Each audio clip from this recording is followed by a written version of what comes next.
Quando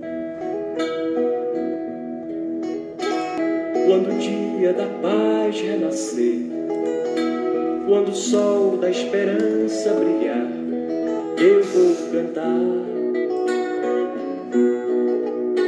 Quando o povo nas ruas sorrir e a roseira de novo florir, eu vou cantar.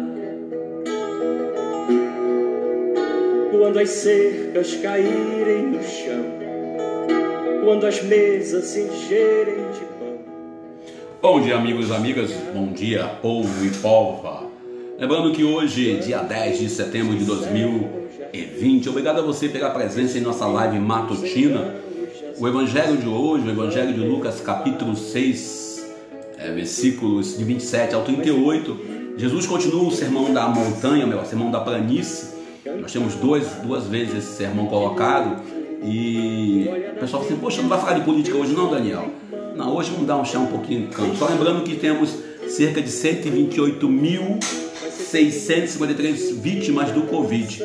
Há quem queira colocar primeiro, os 3 milhões de recuperados ou curados, como quiser. Lembrando aí que algumas pessoas estão perguntando pelo Padre Fernando, nosso amigo Fernandão, está internado com Covid, não está entubado, está se cuidando. A idade do Padre Fernando é a idade de risco, é o grupo de risco, 82 anos. Então as pessoas estão perguntando para mim, já tem umas 7 ou 8 mensagens aqui no WhatsApp, perguntando pelo Padre Fernando. Notícia do Padre Fernando? A notícia do Padre Fernando é essa, ele está internado, mas está tranquilo, está se recuperando na tranquilidade. Contudo, é aquilo, prece, oração para que ele possa se recuperar. Padre Fernando está diagnosticado, quase não saiu, de Covid-19.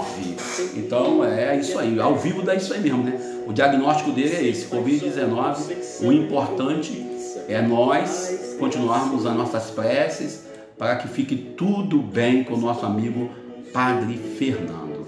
Também recordando a todos e a todas que ontem a Lava Jato andou fazendo aí seu trabalho, que é bater em algumas residências, Até advogado que era ligado ao Bolsonaro foi levado para se explicar.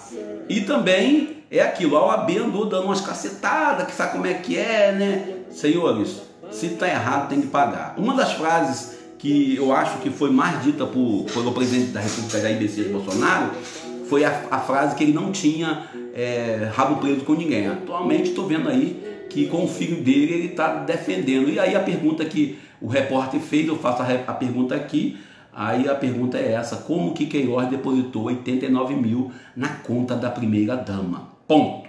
Aí alguém fala assim, poxa, Daniel, mas e os 256 milhões, 300 bilhões, sei lá, essas coisas que eles inventaram na conta da dona Marisa Letícia, a esposa do ex-presidente Lula? Senhores, primeiro que já foi comprovado que não é 256 milhões, mas sim 25 mil. Bom, mesmo que seja R$1, agora é aquilo. É muito interessante quando a gente começa a analisar a política nesse ponto de vista. Por isso eu vou entrar no Evangelho agora. Por quê?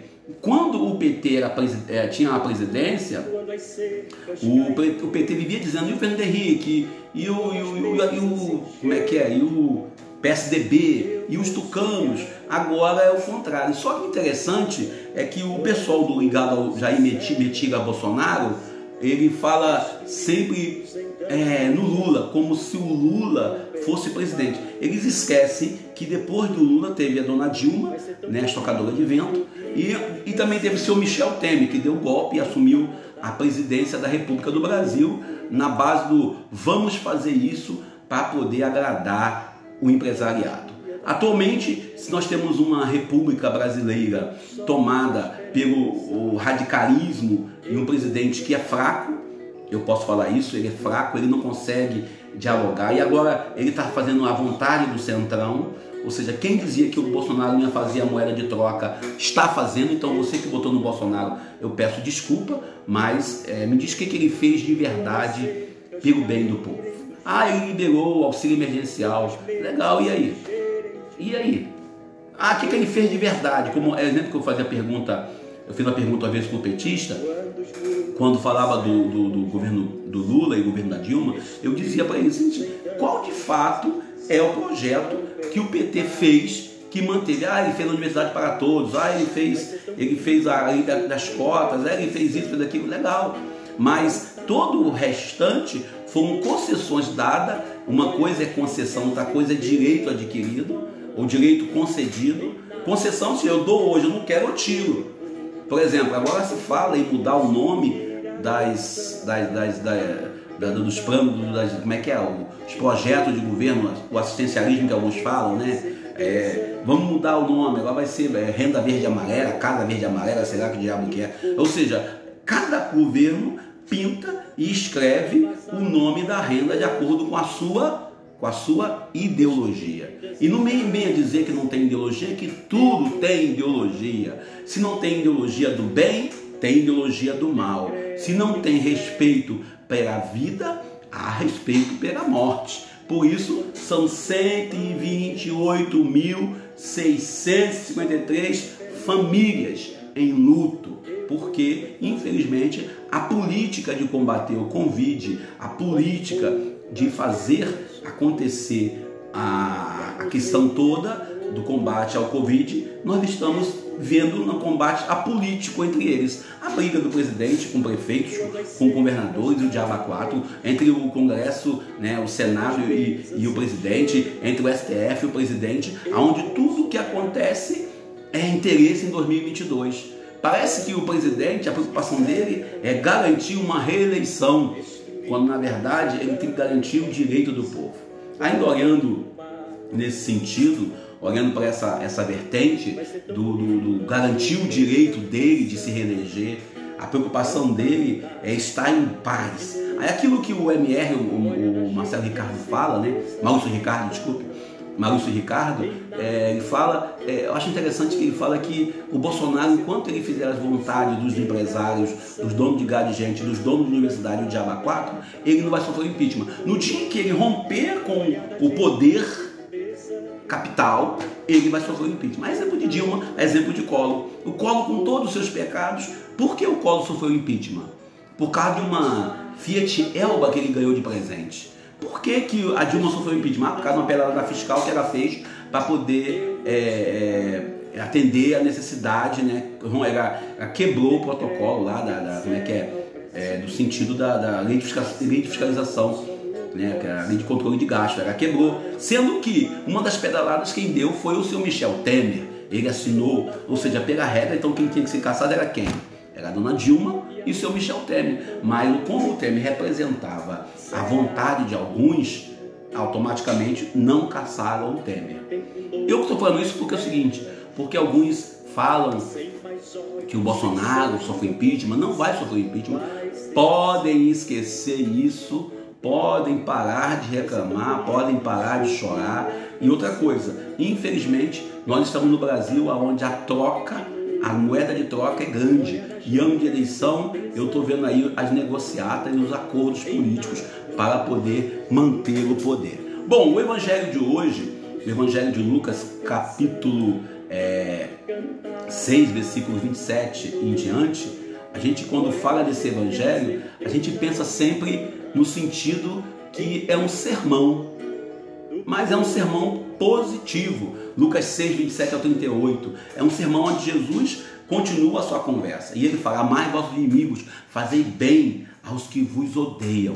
Gente, como é difícil viver isso, como é complicado reconhecer a nossa vivência nesse sentido. A gente, quando fala em viver a boa nova do reino, a gente, quando fala em estar plenamente ligado a esse projeto de Jesus, amar ao próximo, fazer bem a quem nos odeiam, como é difícil. Olha, não adianta a gente querer dizer: não, mas Jesus não. A gente tem dificuldade.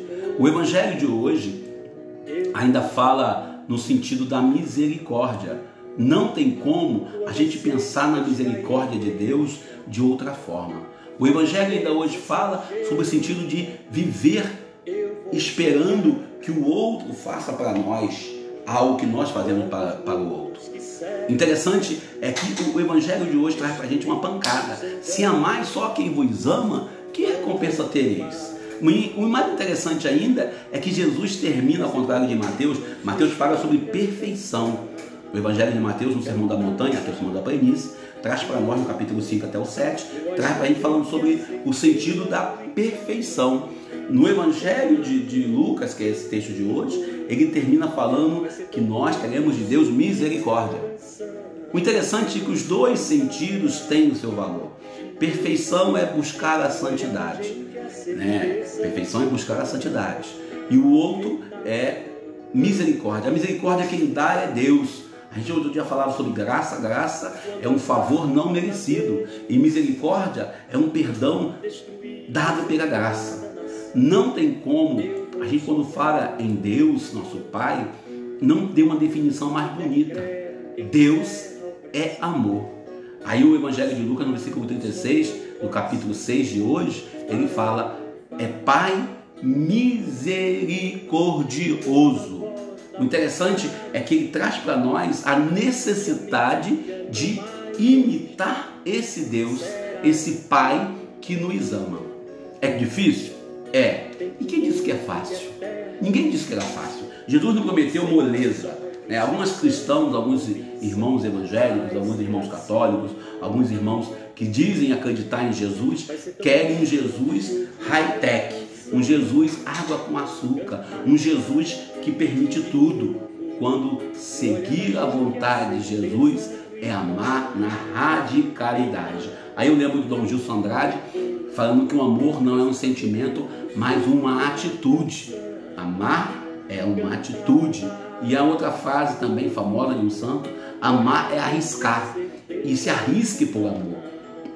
A gente quando entra nesse sentido, na contradição lá de Mateus capítulo 5, versículo 48, sede perfeito porque o vosso Pai do céu é perfeito, é uma realidade onde nós não queremos, onde nós precisamos entender que ser perfeito é agir de acordo com o coração de Deus. E agir de acordo com o coração de Deus é algo que nós não queremos. Muitas das vezes é uma contradição. Quantas vezes a gente vê histórias aí de pessoas que são vítimas de uma situação? É lógico que não podemos confundir omissão com radicalidade do amor. Por exemplo, se uma pessoa, uma mulher, um ser humano sofre uma agressão física por parte de um outro ser humano, no caso das relações abusivas, relações tóxicas, não tenham vergonha de comunicar a justiça. Porque não é você se não posso fazer nada. Uma vez eu conto uma história, de uma história real, de um jovem que se converteu à igreja evangélica, na época Deus e Amor não paga nós depois, a Deus e Amor, e ele começou a frequentar a igreja. Um belo dia, alguém na rua deu um tapa na cara dele. E ele foi vir do outro lado, falou assim, não, pode bater do outro lado, porque eu sou cristão. Eu sou cristão, então você pode bater no outro lado. O interessante é que o camarada que agrediu ele não entendeu nada e não agrediu mais. Houve uma atitude de não violência. Contudo, eu vou dizer, se fosse eu nesse caso, ele bateu no lado, eu ia sair fora, não ia ficar esperando ele dar o outro e ia mirar o outro lado. Eu ia meter o pé. Ou então eu ia fazer que nem já aconteceu comigo já.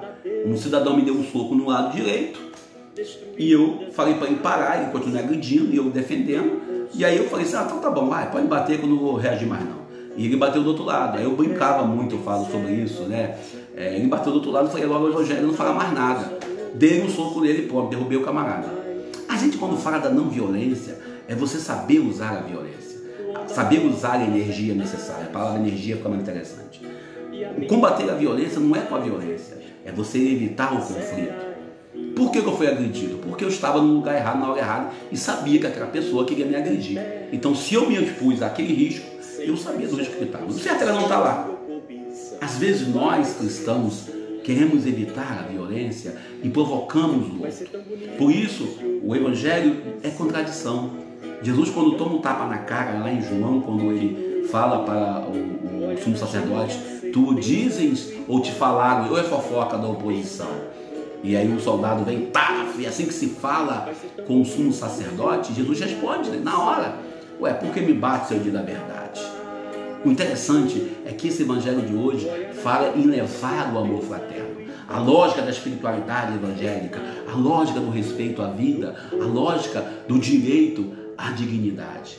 A boa nova do reino não pode ser colocada como apenas uma coisa, algo assim longe e distante. O desafio do evangelho de hoje é o desafio de ser diferente da sociedade. Cada vez mais você percebe uma sociedade que procura se adequar. Cada vez mais percebemos a religiosidade, a proposta evangélica, aonde alguém quer bancar o dono da razão. Às vezes, nos relacionamentos de casais, os casais discutem, os casais brigam, e o homem quer ter razão, ou a mulher quer ter razão, e no final os dois não têm razão coisa nenhuma. Às vezes nas amizades, no respeito à vida, nós cristãos somos assim às vezes, em nossas comunidades, em nossas igrejas, às vezes na política, eu quero ter razão, não porque meu candidato é melhor, porque meu prefeito é melhor, porque meu presidente é melhor, porque meu deputado é melhor, porque o diabo é quatro. E no fim da história, acabamos perdendo aquilo que Padre Zé Antônio, aqui da paróquia Nosso Pé Socorro em São Jorge, na comunidade aqui em Nova Aurora, ele diz: perdemos a chance de amar, perdemos a chance de estarmos em comunhão com a vida, porque nós ficamos ali, discutindo, brigando, batendo. E o Evangelho de hoje fala claramente disso, a importância de estarmos dispostos a amar. E o amor é algo que nos toma, como o Dom Gilson já falou no domingo, na missa lá, na comunidade Nossa Senhora da Guia, onde ele presidiu missa, ele dizia que o amor é atitude. E a atitude é algo que nos deixa assim bem preocupados. Que tipo de atitude nós estamos tendo? Por exemplo, eu sacaneio muito os amigos, são bolsonaristas, eu falo, tem que ser bolsonarista. Eu falo num tom de brincadeira. Mas tem pessoas que se ofendem. Quando acontece alguma coisa, eu falo, olha, tem um amigo nosso, tem um amigo meu aqui que eu sempre almoço com ele, e aí outro dia eu precisava de uma coisa e ele não conseguiu fazer, eu falei, tá vendo? Estou botando o presidente errado. Só que no tom de brincadeira. Quem escutou falando assim, achou que eu estava sacaneando ele. E às vezes ficamos preocupados com o politicamente correto. Então o ensinamento de Jesus é uma forma de nos levar a entender como que o outro pensa. O que leva o outro a votar diferente, o que leva o outro a decidir diferente. Não tem como a gente ficarmos presos à vontade, nossa vontade. Se nós olharmos para Deus, fazer o bem, emprestar e sem nada esperar em troca, e aí Jesus fala claramente, olha, e a vossa recompensa será grande no céu, e serás reconhecido como filho de Deus. E aí o Evangelho é mais radical ainda, não julgueis, não serão julgados, não condeneis, não serão condenados, perdoai, sereis perdoados. Versículo 37 de hoje. O interessante é que a gente às vezes, em nome de não julgueis, cometemos algumas omissões diante da pedofilia, diante das violências dos casais, diante de, não posso julgar, porque Deus fala para não julgar. Aí pegamos um versículo bíblico isolado e esquecemos de aplicar a justiça. Não vou falar nada do presidente porque eu não posso julgar. Não vou falar nada do Lula porque eu não posso julgar. Usamos às vezes esse versículo de forma equivocada, quando esquecemos que também é necessário aplicar a justiça. O Evangelho ainda fala do versículo 38, dai-vos será dado, uma boa medida, cheia, recalcada, transbordante, será lançada no vosso chão. Para e pensa, qual é a medida que Deus me dá? Uma medida cheia, farta, calcada, bem escalcada. Já viu quando eu lembro quando criança, os meus irmãos tinham pássaros em casa, passarinho, compravam peixe, e eu via a garrafa de botava o peixe, o irmão colocava e batia, tá, até o peixe assentar. Sentava e botava mais, batia, ficava encantado com aquilo. Ou quando eu ia no mercado comprar café moído na hora, a gente adorava o café, chega um café moído na hora, é maravilhoso. E aí quando o cara vinha com um saquinho, tum, e botava, calcava bem, né? A gente quando fala da justiça de Deus, que tipo de evangelho nós estamos seguindo? Que tipo de boa nova nós estamos seguindo? Às vezes pegamos um versículo isolado e esse versículo isolado nos leva às maiores injustiças. Deus nos abençoe e nos ajude. São 8h23, obrigado a vocês pela amizade, pelo carinho.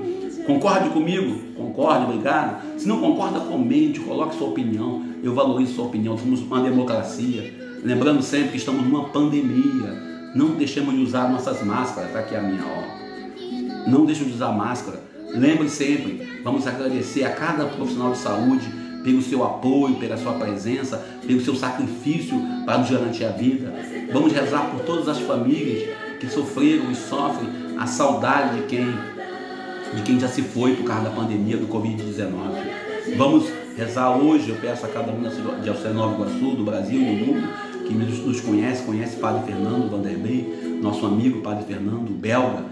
Reze por ele para que ele saia logo desse quadro de Covid-19. Lembrando aos senhores e às senhoras que vamos ser agradecidos a Deus por tudo que nós vivemos, por tudo que nós temos, por tudo que nós fizemos até hoje.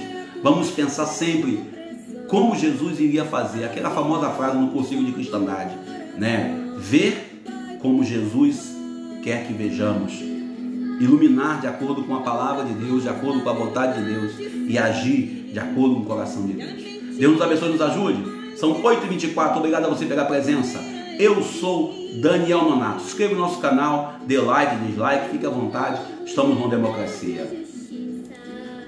Sem mais ódio, sem sangue ou cobiça, vai ser assim. Vai ser tão bonito se ouvir a canção cantada de novo. No olhar da gente a certeza do irmão, reinado do povo. Vai ser tão bonito se ouvir a canção cantada de novo. No olhar da gente a